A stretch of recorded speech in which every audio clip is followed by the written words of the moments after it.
राज्य सरकार द्वारा अन्य पिछड़ा वर्ग के लिए भी आरक्षण का प्रावधान किया हुआ है। राज्य की समस्त पंचायती राज संस्थाओं, जिसमें जिला कुल्लू की 4 ग्राम पंचायतें भी सम्मिलित हैं, जहां अभी प्रधान, उप प्रधान और वार्ड पंच का निर्वाचन प्रस्तावित नहीं है, का आरक्षण का ब्यौरा निम्न प्रकार से है। जैसे बताया, कुल पद 31,214, अनुसूचित जाति के लिए आरक्षित पद 2,502, अनुसूचित जाति महिला के लिए आरक्षित पद 46,007,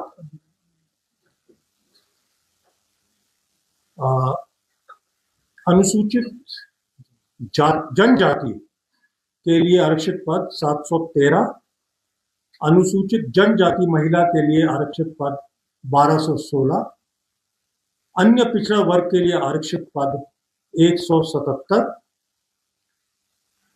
अन्य पिछड़ा वर्ग महिला के लिए आरक्षित पद 229, महिला के लिए आरक्षित पद 9604,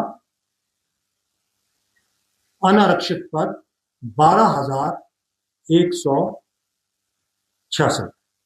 इस प्रकार से महिलाओं के लिए जो कुल आरक्षित पद हैं वो 15,656 है। इसमें मैं स्पष्ट करना चाहूंगा कि उप प्रधान पद के लिए आरक्षण लागू नहीं होता है। आयोग का दृढ़ विश्वास है कि त्रुटिहीन, त्रुटि रहित और अद्यतन मतदाता सूचियां लोकतांत्रिक प्रक्रिया की आधारशिला है। इसलिए इनकी गुणवत्ता, पारदर्शिता और विश्वसनीयता के में सुधार कर गहन और निरंतर ध्यान केंद्रित किया जाता है। आयोग द्वारा दिनांक 1 अक्टूबर 2025 अहर्ता तिथि रखी गई थी शुरू में, और जिसके आधार पर प्रारूप प्रकाशन भी किया गया था।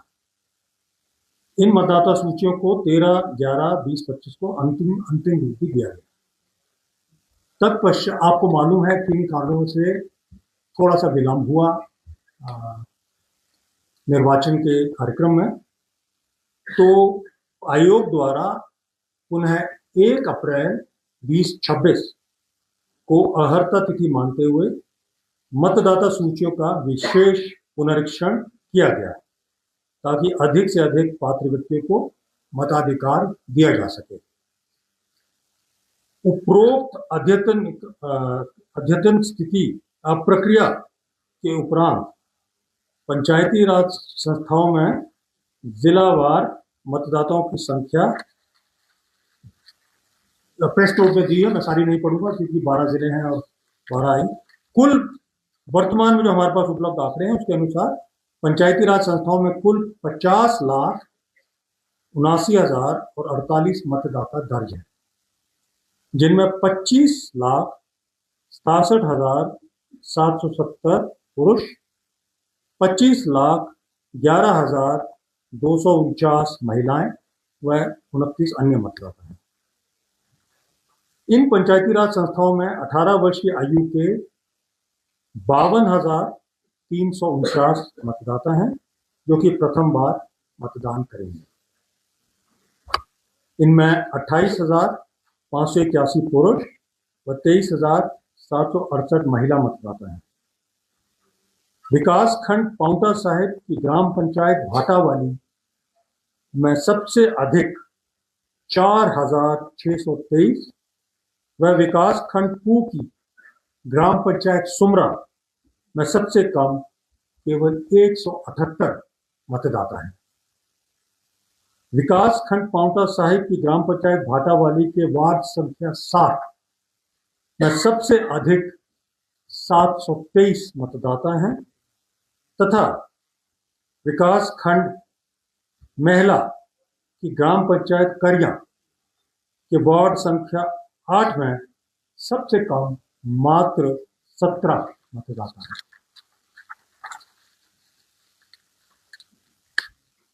आयोग द्वारा इन संस्थाओं के निर्वाचन के लिए कुल 21,678 मतदान केंद्र स्थापित किए जाएंगे।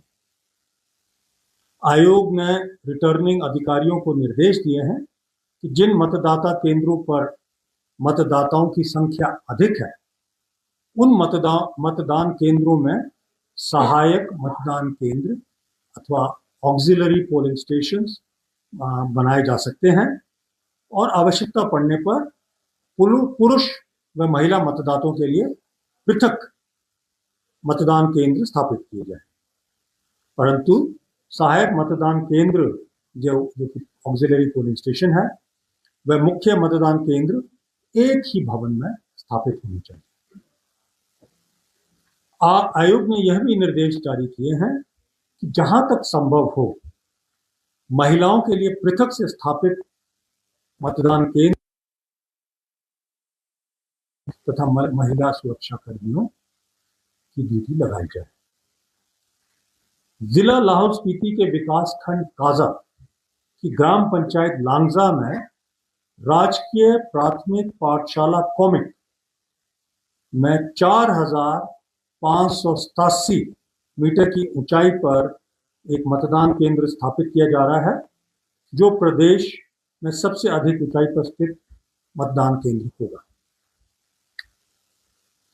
आपको विदित ही है कि पंचायती राज निर्वाचन के दौरान, संस्थाओं के निर्वाचन के दौरान 5 पदों के लिए एक साथ निर्वाचन किया जाता है।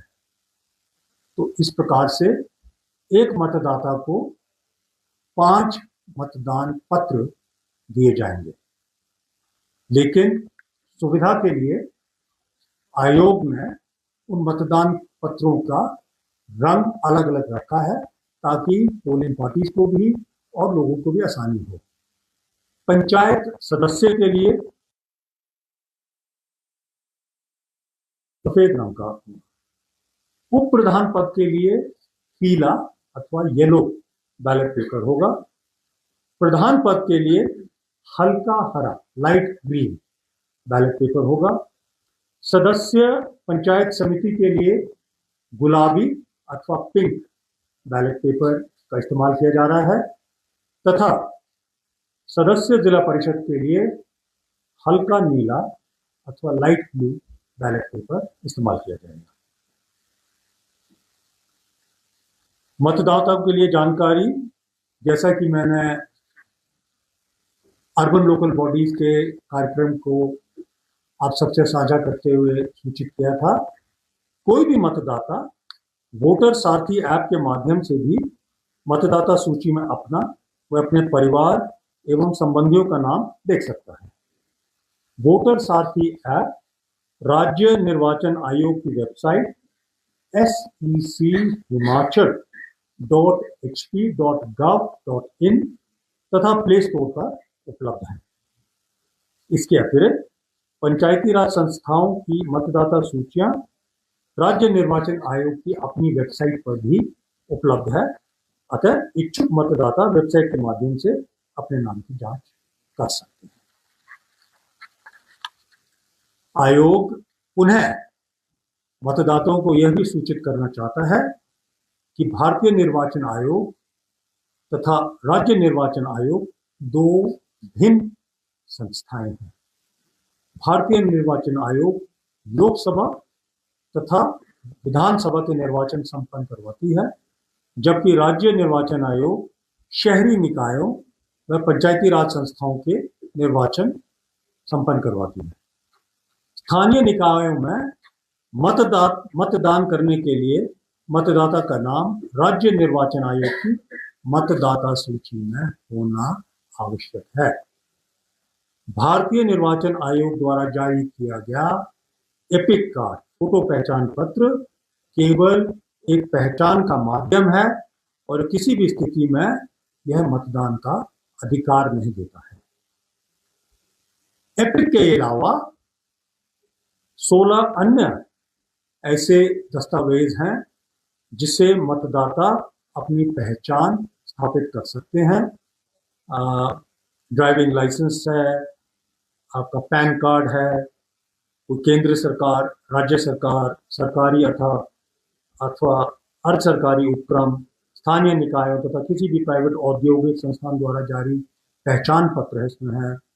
बैंक, किसान, डाकघर पासबुक जिसमें फोटो उपलब्ध है वो भी इस्तेमाल की जा सकती है। राशन कार्ड, कोई भी इस तरह के कुल मिलाकर 17 हैं जिनका विवरण आज के प्रेस नोट में दिया गया है। मतदाताओं को निर्वाचन लड़ने वाले अभ्यर्थियों से संबंधित सूचना रियल टाइम बेसिस, वास्तविक समय आधार पर उपलब्ध करवाने के लिए data profiler management information system DPMIS application के माध्यम से मिल सकती है। इसका लिंक राज्य निर्वाचन आयोग की वेबसाइट sec-himachal.hp.gov.in पर उपलब्ध है। इस एप्लीकेशन से कोई भी व्यक्ति किसी भी निर्वाचन क्षेत्र से निर्वाचन लड़ने वाले अभ्यर्थी की नामांकन, छटनी, नाम वापसी एवं चुनाव चिन्ह की जानकारी ले सकता है। इसके अलावा अभ्यर्थी के चल अचल संपत्तियों, दायित्वों एवं आपराधिक पृष्ठभूमि का भी ब्यौरा देख सकता है। प्रदेश में स्थानीय निकायों के चुनाव प्रायः शांतिपूर्ण रूप से संपन्न होते रहे हैं और निर्वाचन आयोग आशा करता है कि इस बार भी इसी प्रकार से शांति से यह संपन्न होंगे। फिर भी किसी अवांछनीय स्थिति से बचने के लिए आयोग द्वारा अतिरिक्त मुख्य सचिव गृह एवं पुलिस महानिदेशक को निर्देश जारी किए हैं कि स्वतंत्र, निष्पक्ष एवं सुचारू मतदान के लिए सुरक्षा के व्यापक प्रबंध किए जाएं। मादक पदार्थ के वितरण एवं बिक्री पर रोक के बारे में भी मैं पहले भी कह चुका हूं। आयोग ने स्पष्ट निर्देश जारी किए हैं कि चुनाव की समाप्ति के लिए नियत घंटे से 48 घंटे पूर्व की अवधि के दौरान मतदान के दिन तथा मतगणना के दिन कोई भी स्पिरिट युक्त, किण्वित या मादक शराब या इस प्रकृति के अन्य पदार्थ किसी भी मतदान क्षेत्र के भीतर किसी होटल, खान पान घर, पाकशाला, दुकान या किसी अन्य सार्वजनिक स्थान में बेचा, दिया या वितरित नहीं किया जाएगा। आयोग द्वारा सभी सरकारी एवं निजी संस्थाओं को मतदान के दिनांक को सवैतनिक अवकाश घोषित करने के दिशा निर्देश भी जारी किए हैं। आयोग द्वारा यह जानकारी भी दी गई है कि जिला परिषद का निर्वाचन लड़ने वाले अभ्यर्थियों के लिए हिमाचल प्रदेश पंचायती राज अधिनियम 1994 की धारा 121 क व ख के प्रावधानानुसार निर्वाचन व्यय संबंधित प्रपत्र पर संधारित करना व रिटर्निंग अधिकारी को संबंधित प्रपत्र पर प्रस्तुत करना आवश्यक है। जिला परिषद सदस्य के लिए निर्वाचन व्यय की अधिकतम सीमा 1 लाख रुपए रखी गई है। अतः आयोग सदस्य जिला परिषद का निर्वाचन लड़ने वाले अभ्यर्थियों से अपील करता है कि निर्वाचन व्यय संबंधित प्रपत्र पर संधारित करें, अपने व्यय का ब्यौरा संधारित करें और चुनाव परिणाम घोषित होने के 30 दिन के भीतर संबंधित रिटर्निंग अधिकारी को निर्धारित प्रपत्र पर प्रस्तुत करें। आयोग द्वारा निर्वाचन व्यय दाखिल करने के लिए कैंडिडेट एक्सपेंडिचर रिपोर्टिंग सिस्टम भी बनाया गया है। अतः निर्वाचन लड़ने वाले अभ्यर्थियों से आयोग अपील करता है कि उपरोक्त एप्लीकेशन के माध्यम से भी निर्वाचन व्यय दर्ज कर सकते हैं और करें। आयोग द्वारा निर्वाचन लड़ने वाले अभ्यर्थियों के लिए एक बहुत सूक्ष्म सी मार्गदर्शिका भी तैयार की गई है, जिसकी प्रति उनको रिटर्निंग अधिकारी, सहायक रिटर्निंग अधिकारी द्वारा नामांकन पत्र प्रारूप प्राप्त करते समय उपलब्ध करवाई जाएगी अथवा वह मांग कर सकते हैं। विस्तृत मार्गदर्शिका आयोग की वेबसाइट है कि वह इस प्रकार की कोई भी चूक उनसे उनकी अपने इस इंटायर इलेक्शन प्रोसेस में नहीं होगी तथा संबंधित पक्षों आदर्श आचार संहिता के सभी प्रावधानों का अक्षरश पालन करें। विशेष रूप से ध्यान रखा जाए कि आचार संहिता के उल्लंघन से वह सब बचे। जाति, धर्म, भाषा या मुद्री लगाने के लिए निर्धारित नियमों का पालन करें। आयोग यह भी स्पष्ट करता है कि आचार संहिता के उल्लंघन के मामलों में सख्त कार्रवाई की जाएगी। सभी शिकायतों के त्वरित निस्तारण हेतु प्रभावी तंत्र को जिला स्तर पर स्थापित किया गया है। आयोग प्रशासनिक अधिकारियों अपने दायित्वों का निर्वहन करें। किसी भी प्रकार के प्रलोभन से दूर रहें।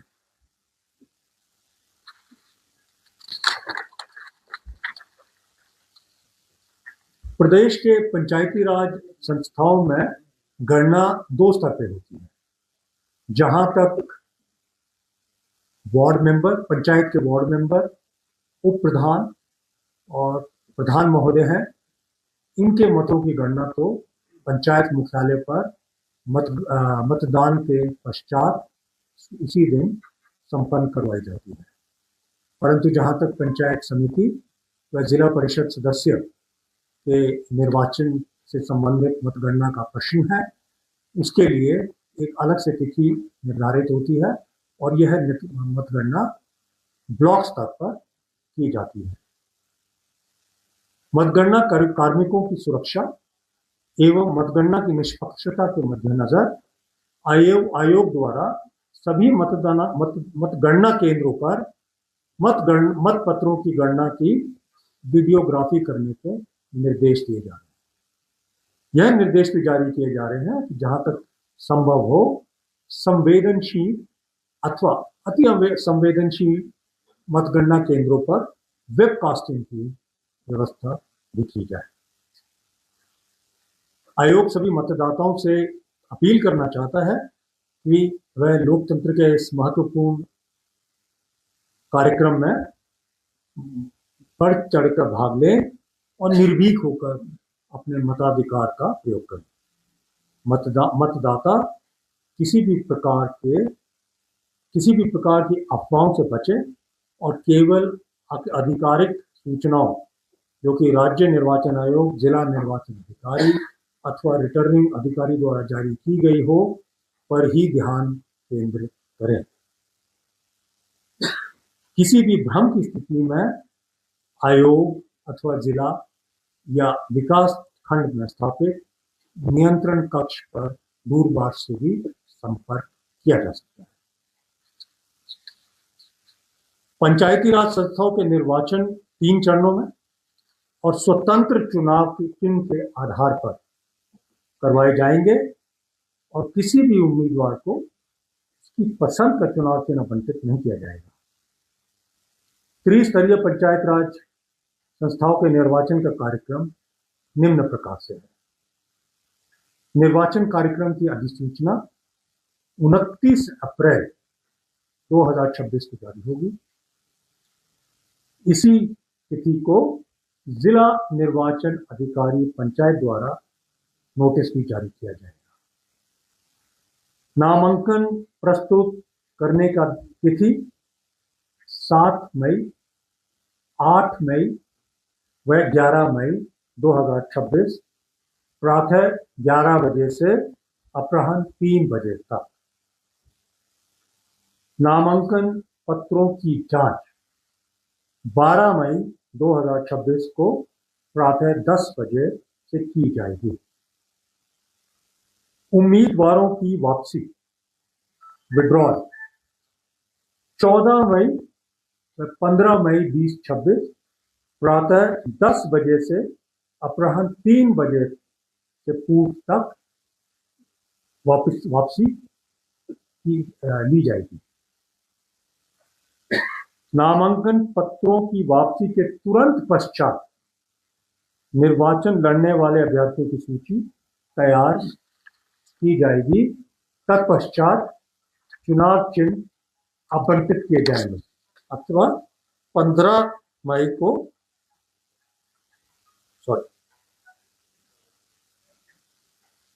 15 मई को नामांकन पत्रों की वापसी के तुरंत पश्चात निर्वाचन लड़ने वाले अभ्यर्थियों की सूची तैयार की जाएगी, जिसके पश्चात चुनाव चिन्ह आवंटित होंगे। मतदान केंद्रों की सूची प्रकाशित करने की तिथि है 7 मई 2026 या इससे पूर्व। आवश्यकता पड़ने पर सुबह प्रातः 7 बजे से अपराह्न 3 बजे तक प्रथम चरण का निर्वाचन 26 मई 2026 को, द्वितीय चरण का मतदान 28 मई 2026 को और तृतीय चरण का मतदान 30 मई 2026 को करवाया जाएगा। मतदान होने की स्थिति में वोटों की गिनती, ग्राम पंचायत से संबंधित मतपत्रों की गणना मतदान समाप्ति के तुरंत पश्चात ग्राम पंचायत मुख्यालय में की जाएगी। पंचायत समिति व जिला परिषद के मतों की गणना 31 मई 2026 को प्रातः 9 बजे से विकास खंड मुख्यालय पर की जाएगी। धन्यवाद। सर, इसमें जो आपराधिक प्रवृत्ति के लोग हैं, एक मिनट आपराधिक प्रवृत्ति के लोग हैं या फिर नशा तस्करी में इन्वॉल्व हैं, उन लोगों के ऊपर बैन रहेगा इलेक्शन लड़ने में या वो भी लड़ पाएंगे? इलेक्शन कौन लड़ सकता है, कौन नहीं लड़ सकता है, कानून में सेक्शन 122 पंचायती राज अधिनियम में बहुत विस्तृत रूप से उसका व्याख्यान किया गया है। मेरा अनुरोध है कि आप उसको देखें और उसमें यह स्पष्ट रूप से कहा गया है कि जो आपराधिक व्यक्ति है, जिसको कन्विक्टेड लेकिन और उसको निर्वाचन लड़ने के लिए डिस्क्वालीफाइड माना जाएगा। कोई भी convicted, that is the point. और सर, आरक्षण रोस्टर को लेकर सवाल उठ रहे हैं। अभी हाल ही में बंजार उपमंडल की पंचायत है, उसमें रिजर्वेशन रोस्टर को लेकर उन्होंने ये कहा है कि जो अध्यक्ष पद है वो महिला के लिए आरक्षित किया गया है, लेकिन वार्ड्स में कोई भी पद एससी महिला का नहीं है। तो आप लोगों ने क्या ये ग्लिच ठीक किए हैं? आरक्षण का प्रावधान करना राज्य सरकार के कार्यक्षेत्र में है, ना कि निर्वाचन आयोग। नंबर 1। और विशेषकर जिस बात का आपने आलेख किया अध्यक्ष पद के लिए, वो वैसे भी इनडायरेक्ट इलेक्शन होता है, डायरेक्ट इलेक्शन नहीं है। तो इसका जो असर है वर्तमान इलेक्शन पे कुछ नहीं है। इलेक्शन के बाद अध्यक्ष पद का निर्वाचन अलग प्रक्रिया है, जो राज्य सरकार के तत्वाधान में की जाती है। तो इसके लिए मैं आपसे अनुरोध करूंगा कि इसके लिए जो स्पष्टीकरण है वो संबंधित विभाग से प्राप्त करें। सर, खर्चे की लिमिट रखी गई है कोई, कि प्रधान पद के लिए कितना है, जिला परिषद के लिए कितना है, ये लिमिट तो तय की गई है? मैं आशा कर रहा था कि आप मेरा जो स्टेटमेंट है बड़े ध्यान से सुन रहे होंगे। उसमें मैंने बड़ी स्पष्ट रूप से कहा कि केवल जिला परिषद सदस्य के लिए 1 लाख रुपए की व्यय सीमा निर्धारित है, अन्य किसी पद के लिए किसी प्रकार की व्यय सीमा निर्धारित नहीं। सर, एक सवाल पंचायती राज चुनाव का अब लगभग कंप्लीट हो गया के बाद दो तरह से, एक जो सरकार की नॉर्मल वर्किंग होती है उस पर कोड ऑफ कंडक्ट का क्या असर रहेगा इस बारे में, और जो ऑफिशियल खासकर जिला प्रशासन के अधिकारी, दोनों भी अलग अलग, मतलब हम सामान्य तौर पर समझ पाए इम्पैक्ट क्या रहेगा? इस पे वही इम्पैक्ट रहने वाला है जो हर बार जब मॉडल कोड ऑफ कंडक्ट लगता है। हाँ जी, बिल्कुल वही इम्पैक्ट रहने वाला है। टोटल कितना व्यय है इस पूरी प्रक्रिया में?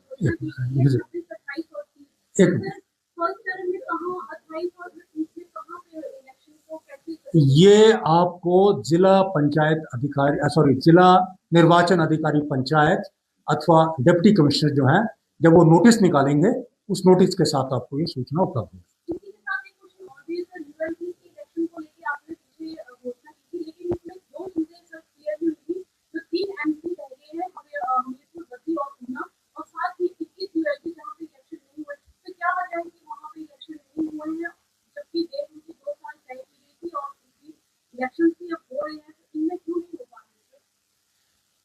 राज्य निर्वाचन आयोग के लिए कोई भी निर्वाचन करना, उसमें दो बड़े इंपॉर्टेंट एलिमेंट्स हैं जो पूर्ण होने चाहिए, और ये दोनों एलिमेंट्स जो हैं, एक निर्वाचन आयोग स्वयं करता है और एक राज्य सरकार करती है। एक तो है अपनी वोटर लिस्ट को तैयार करना, उनको फाइनलाइज करना, एक प्रक्रिया ये होती है। दूसरी प्रक्रिया है रिजर्वेशन रोस्टर जारी करना, जो राज्य सरकार करती है। तो इन 22 जो अर्बन लोकल बॉडीज हैं, इनका रिजर्वेशन रोस्टर राज्य सरकार से निर्वाचन आयोग को प्राप्त नहीं हुआ, तो निर्वाचन आयोग वेट नहीं कर सकती थी, क्योंकि हमारे पास सुप्रीम कोर्ट के एक आदेश हैं जिसको हमें पालन भी करना है। तो इसलिए वी वेंट अहेड विद। तो राज्य सरकार और चुनाव आयोग के बीच में जो एक क्लैश है, ये सॉर्ट क्यों नहीं हो पा रहा है? आप लोग बीच में आप लोगों ने पंचायती राज चुनावों की घोषणा में भी इतना वक्त लगा दिया, उसके बाद हुआ है। Please ask the government, I have no answer for that. Sir आपने कितना खर्चा जो पंचायत चुनाव एक मिनट यहाँ ग्राम प्रधान है या मतलब उप प्रधान है, सदस्य है, उनकी कोई व्यय की सीमा नहीं है, तो उस पर चेक कैसे रखा जाएगा? जब सीमा नहीं है तो चेक क्या रखना है? बट वी एक्सपेक्ट कि इतना खर्चा ही नहीं होता है। टोटल कितना जैसे बाकी नॉर्मल आदमी करते हैं वैसे ही वो करेंगे जी।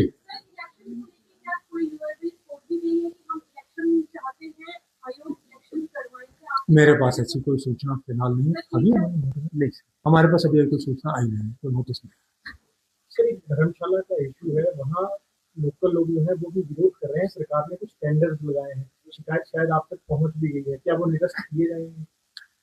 हमने उसकी रिपोर्ट जो है जिलाधिकारी से मांगी है, जब जिलाधिकारी से रिपोर्ट आएगी उसके पश्चात ही कोई कार्रवाई की जा सकती है। इस पूरी प्रक्रिया में कितना खर्चा? लगभग 30 करोड़ से 40 करोड़ के बीच।